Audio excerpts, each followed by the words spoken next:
நடிகர் விஜயோட ஒய்ஃபு பார்த்தீங்கன்னா செங்கல்பட்டில் வந்து ஒரு மனு விவாகரத்து மனு தாக்கல் பண்ணியிருக்காங்க. வேறொரு நடிகையோட தொடர்பு இருக்குன்னு சொல்லி வந்து விவாகரத்து வேணும்னு சொல்லி தாக்கல் பண்ணியிருக்காங்க. ஒரு கட்சி தலைவரே வந்து இப்படி இருந்தாலும் எப்படி கட்சி தொண்டருக்கு எப்படி வழிநடத்த முடியும்? இது அவங்க தனிப்பட்ட வாழ்க்கையில் கேட்காதீங்க, அரசியல் விஷயத்தை கேளுங்க, அப்புறம் உன்னைய பற்றி சொல்லுவாங்க.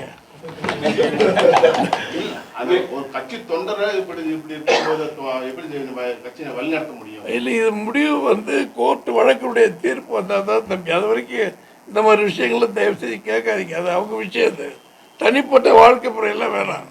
விஜய் வந்து நான் தான் தமிழ்நாடு அப்படின்னு சொல்லி சொல்லியிருக்காரு.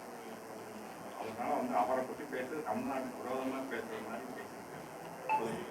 அவர் தான் தமிழ்நாடுங்கிறாரா? மக்களை அவமானம் பண்ணவங்க என்ன அவமானம் பண்ற மாதிரி, இது தமிழகத்தை அவமானம் பண்ற மாதிரி. இது நான் தான் தமிழ்நாடு, நான் தான் மக்கள், எல்லாமே நான் தான், அந்த மாதிரி சொல்லியிருக்கிறாரு. அது பற்றி தேர்தலுக்கு பிறகுதானே இதுக்கெல்லாம் விடை தெரியும். அதான் ஆரம்பிச்சிருக்காரு, குழந்தை தவழுது. வரட்டும் பார்ப்போம். பிளே ஸ்டோர் மற்றும் ஆப் ஸ்டோரில் இருந்து பாலிமர் செயலியை QR கோடு மூலம் பதிவிறக்கம் செய்யுங்கள். செய்திகளை உடனுக்குடன் பெறுங்கள்.